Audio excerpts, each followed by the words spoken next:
party leo.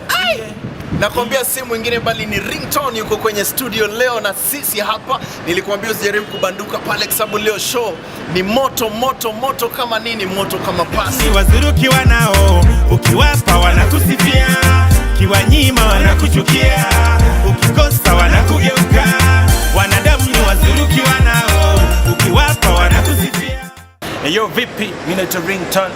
I'm the original Ringtone. As you all know, nobody can panda Zion without salvation. On Red Kamfala, yo, this is our Waklisha Productions on KTS with my big man here. Don't change the dial, yeah. Mzima.